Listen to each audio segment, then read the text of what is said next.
Hola gente, el día de hoy les traigo una historia del subreddit ProRevenge, de la usuaria MNWNM. Esta dice: el infierno no contiene tanta furia como yo cuando soy despreciada. Esta historia comenzó hace 31 años, pero la parte de la venganza fue pura casualidad que comenzó hace 2 años. Voy a acortar la mayoría de la historia, porque es una historia larga, pero estaré encantada de responder a cualquier pregunta que tengan. Aprendí muchísimo en este viaje, y parte del motivo de este artículo es compartirlo con otros. Comencemos con el principio. En 1990, cuando yo acababa de terminar la escuela secundaria y mi hermana todavía estaba en la primaria, mi papá conoció a su tercera esposa en la única gasolinera de nuestra ciudad. Ellos pronto se mudaron juntos y mi padre nos abandonó en nuestro apartamento, que estaba ubicado en el sótano del edificio, para irse a vivir con ella en una casa flotante que no funcionaba. Él aparecía cada 2 semanas y me daba $40 para comprar comida. Finalmente, alguien se dio cuenta de la situación y llamaron a mi madre. Nos fuimos a vivir con ella, lo cual, créanlo o no, fue peor. Mi papá y su esposa, llamémosla Santi, se casaron en 1991. No mucho tiempo después, ella me llamó y me dijo que el tumor cerebral de mi papá había regresado. No lo había hecho, y que él no podía soportar el estrés de estar cerca de nosotras. Que las únicas personas con las que podía soportar estar, eran ella y su hijo, llamémoslo Shorty, que tenía mi edad. Cuando llamé a mi papá para preguntarle si esto era cierto, él dijo que no, y no me creyó cuando le dije que ella me dijo eso. Esta fue una de nuestras últimas conversaciones hasta hace 2 años. Ahora el tiempo intermedio entre el principio y mi reencuentro con mi padre. No hay mucho que decir en esta parte. Me abrí camino en la universidad, viviendo en mi automóvil de vez en cuando. Mi padre y yo no teníamos contacto, pero mi familia me contó que él había comprado una casa, y le había pagado algunas clases vocacionales a su hijo. Cuando mi abuela murió, Shorty y Santi aparecieron con una camioneta, y se llevaron todos los muebles y todo lo que no estaba atado o pegado a la casa. Después de esto, no tuve contacto con el lado de la familia de mi padre. Luché durante años, décadas en realidad, pero lo logré. Ahora tengo un gran trabajo y una buena familia. Como dicen, la mejor venganza es vivir bien, ¿no? Ahora el calentamiento previo al final. Hace 2 años, octubre de 2019, recibí una llamada del hermano de mi padre. Me dijo que mi papá estaba en un asilo de ancianos en otro estado, genial pensé, y que necesitaba ir a verlo porque él necesitaba mi ayuda. Resulta que Shorty lo había estafado. El asilo de ancianos, casualmente, estaba a unos 20 minutos de mi casa. Vi una oportunidad y fui. El reencuentro fue decepcionante. Yo no quería hacer las paces, pero sí quería saber cómo terminó abandonado y completamente solo en otro estado. Y déjenme decirles, fue una historia realmente buena. Resulta que Santi, su esposa, contrajo cáncer de pulmón y lo dejó en un asilo de ancianos antes de fallecer en 2017. Ella sufrió hasta su último aliento y me alegro de saberlo. Lo único que me entristeció fue que no fuera cáncer de trasero. Shorty se convirtió en el apoderado de mi padre cuando Santi murió. Él había estado visitando a mi papá, vivía en la casa de mi papá con sus 2 hijos y se encargaba de los asuntos de mi papá desde que Santi murió. Pero ahora estaba desaparecido y mi papá estaba preocupado por él. Él me pidió que condujera 1 hora y media hasta su casa para comprobar si Shorty estaba bien. Eso es todo lo que él quería. Ni siquiera me preguntó cómo había estado después de todo este tiempo. Acepté ir, pienso que por curiosidad morbosa. Nunca había estado en la casa de mi padre. Quería ver dónde vivió con su familia real durante 30 años. Quería ver lo que podría haber sido mi vida. Bueno, el lugar estaba horrible. No habían cortado el césped en todo el verano. No se podía llegar a la puerta principal debido a la maleza. En el patio habían 3 camionetas. 2 estaban llenas de basura. El patio estaba lleno de latas, camas, asientos traseros, pura basura. El todoterreno modificado para discapacitados de mi padre estaba sin las llantas y también estaba lleno de basura. No tenía las llaves de la casa, así que simplemente caminé alrededor. Desde las ventanas por las que podía mirar, el interior estaba en ruinas y lleno de basura. En las puertas de entrada y del garaje había decenas de avisos de desalojo. La cochera también estaba atestada. Habían cajas y cajas apiladas unas sobre otras, la mayoría pudriéndose por la lluvia. Habían cartas en el buzón notificando que como la casa estaba abandonada, el correo ya no se entregaría. Esa noche, busqué en Google leyes del apoderado y cómo usarlas.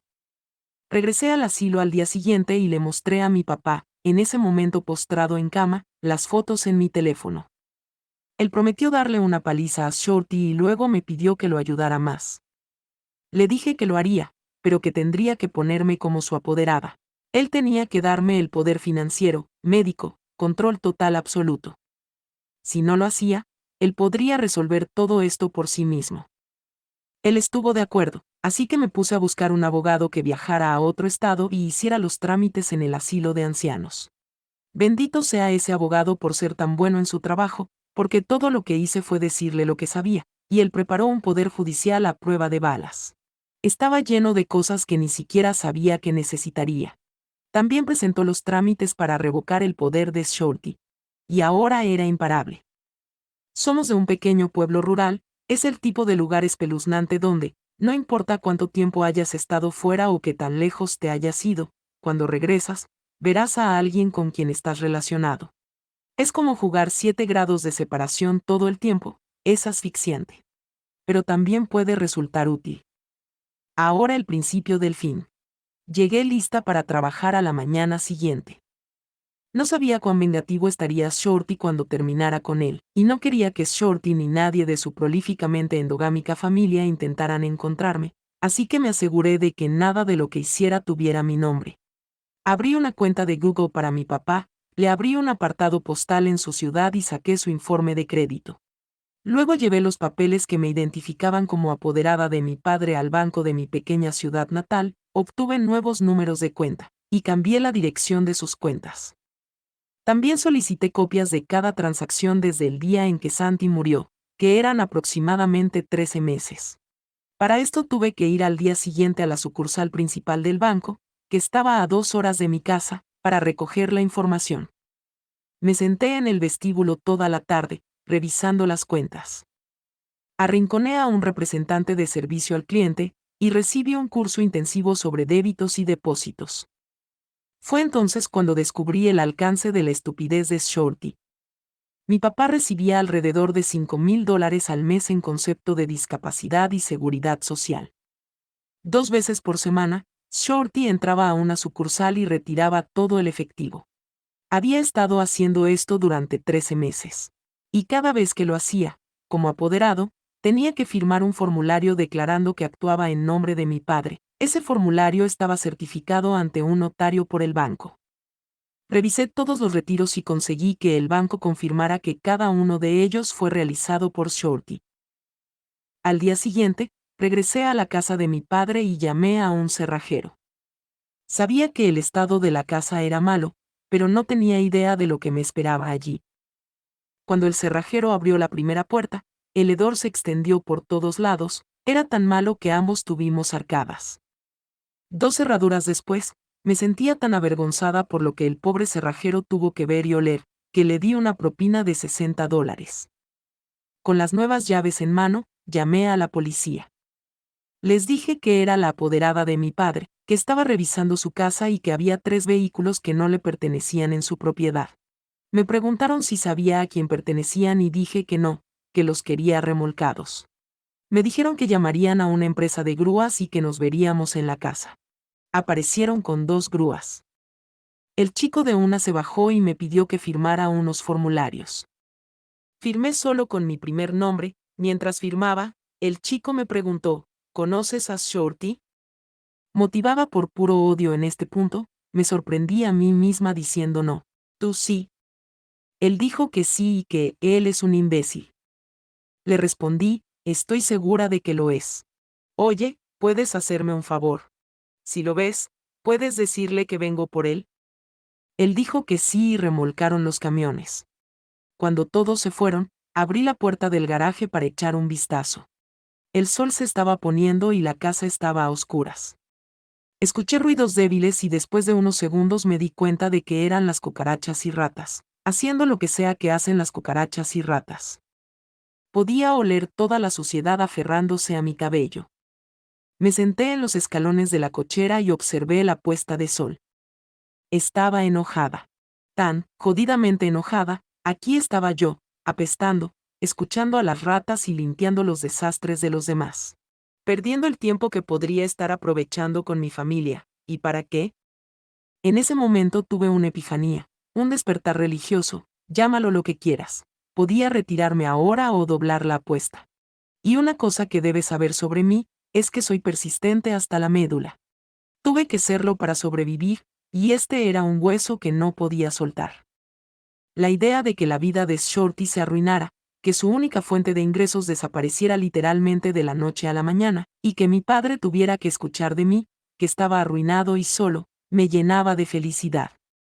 Quería desesperadamente que ambos perdieran lo poco que les quedaba. Entonces, decidí triplicar la apuesta. Esa noche busqué en Google órdenes de alejamiento. Y fue sorprendentemente fácil conseguir una. Fui al juzgado de mi ciudad natal, a la oficina del secretario y le dije que necesitaba una orden de alejamiento. Rellené el formulario en una mesita envejecida. No estaba preparada para ver a un juez ese día, pero la secretaria tomó mi formulario y dijo, «Está bien, veré si el juez todavía está aquí». Eso me asustó un poco. Ella me llevó a otra habitación y mientras esperaba, noté que el juez tenía certificados de reconocimiento de varios grupos de veteranos. El juez me preguntó sobre el periodo de mi padre en la Marina y sobre el logotipo de la oficina del Departamento de Defensa en mi suéter. Soy una contratista. Leyó mi formulario y concedió una orden de alejamiento temporal. Tendría que volver en otro momento por la permanente, donde Shorty podría argumentar en contra. Luego volví a casa y busqué empresas que lidian con riesgos biológicos y el estatuto sobre abuso de personas mayores en mi estado. Contraté a una empresa de riesgos biológicos para que sacaran todo de la casa por $7,000. Honestamente hubiera pagado el doble. Ellos encontraron el perro momificado de mi papá debajo de unas cajas de pizza en el dormitorio principal. Me enviaron fotos y pudieron rescatar algunos papeles. Durante este tiempo, Shorty fue notificado de la orden de alejamiento y se fijó una audiencia. Me puse a trabajar recopilando y documentando todo. Tomé fotografías, hojas de cálculo y líneas de tiempo con referencias cruzadas porque, joder, ahora tenían toda mi atención. En mi tiempo libre, fui al asilo de ancianos y le di a mi papá copias de las fotografías de su perro muerto, tomadas desde todos los ángulos. Antes del tribunal, fui a la comisaría cercana y les dije que quería denunciar un delito de abuso de personas mayores.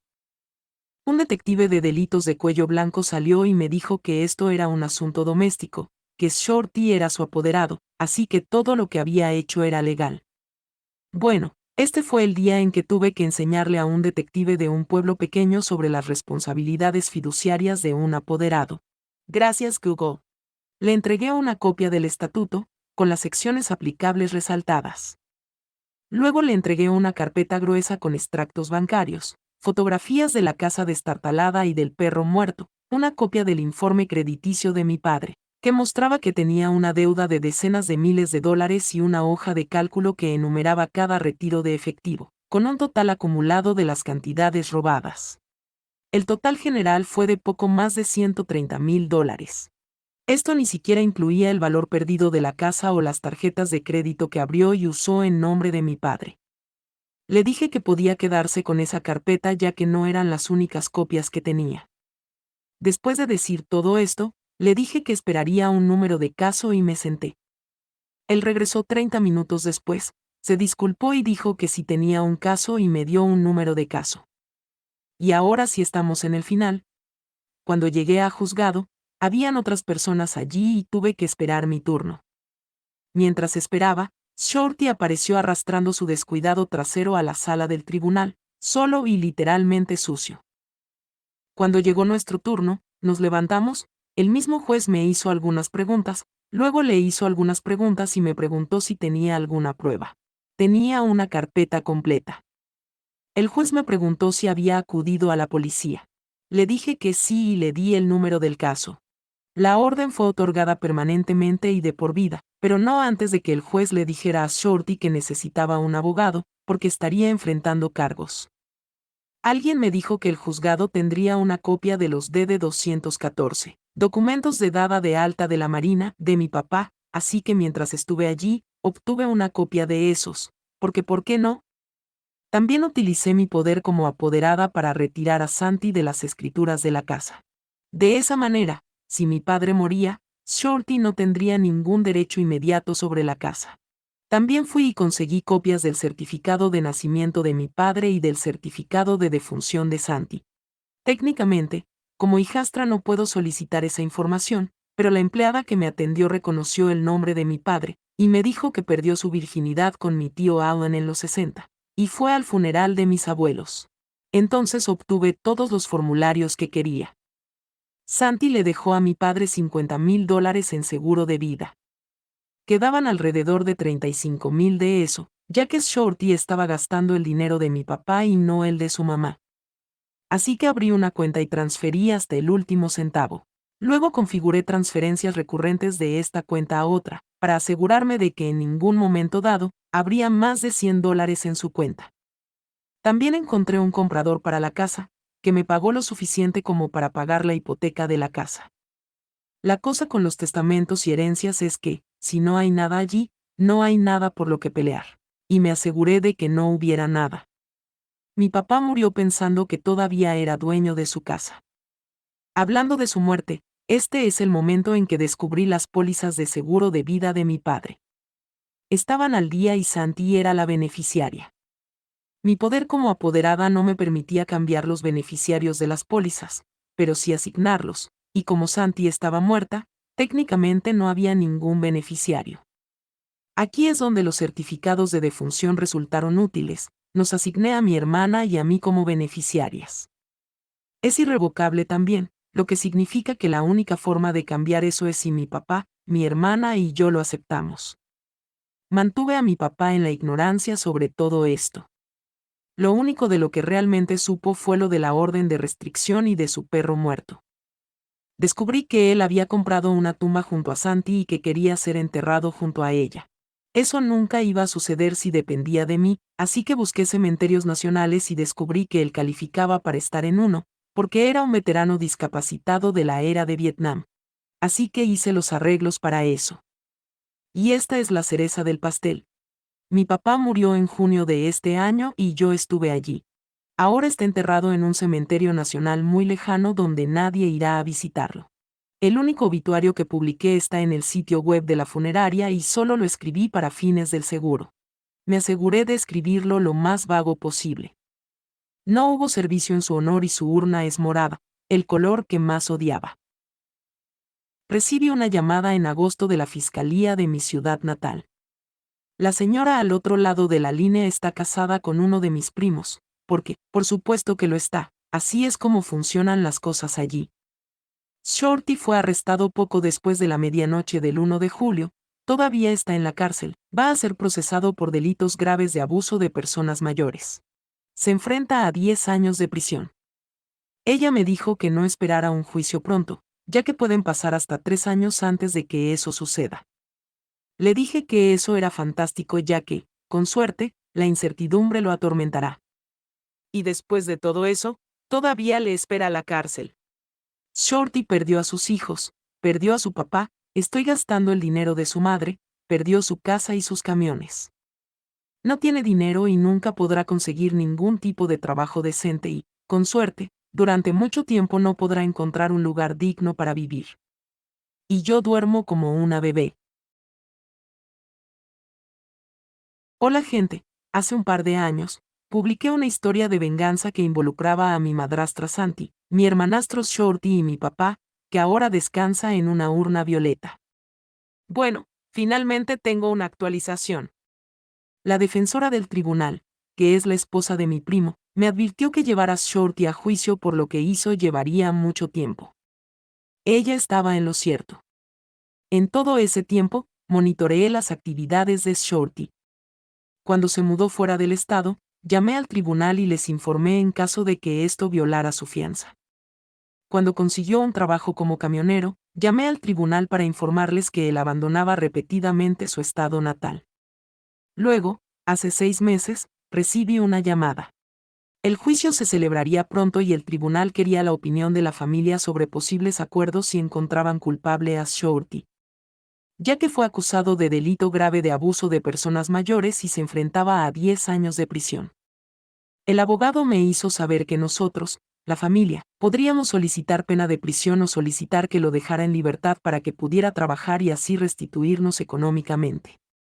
Las ventajas de la prisión eran obvias, pero la desventaja sería que probablemente no recibiríamos restitución económica, ya que él sería perpetuamente pobre y estaría en prisión. Querían saber cuál preferíamos, así que les pedí la noche para pensarlo. El futuro de Shorty estaba en mis manos y quería saborearlo. ¿Qué clase de Dios quería ser? Para decidirme, necesitaba hacer algunos cálculos. Si él fuera a prisión por 10 años, saldría a los 5 años o menos. 7 años y soy optimista. Pero la restitución económica seguramente tomaría mucho tiempo, si no más de 10 años, y yo tendría el placer de recibir su dinero todos los meses, durante años y años. Me gustó la idea de que él trabajara todos los días, trabajando en condiciones horribles, por un salario mísero y sabiendo que una parte de ese dinero sería para mí.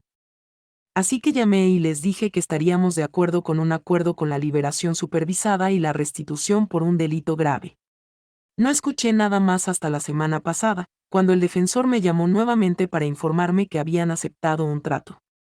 El trato era: él se declara culpable de delito grave de explotación de ancianos, primer grado. Recibe 10 años suspendidos, lo que significa que no cumplirá ninguna pena de cárcel.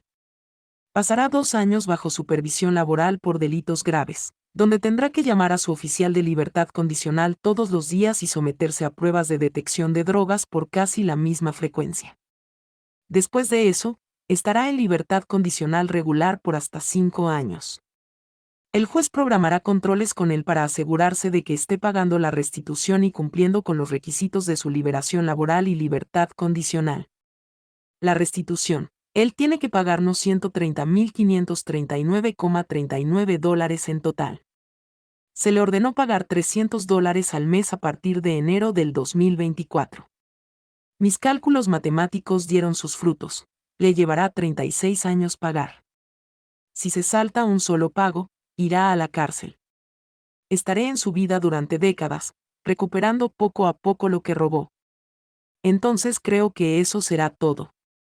He hecho todo lo que he podido, estaré pendiente para atraparlo si viola los términos de su liberación, pero creo que ya no hay más nada que contar.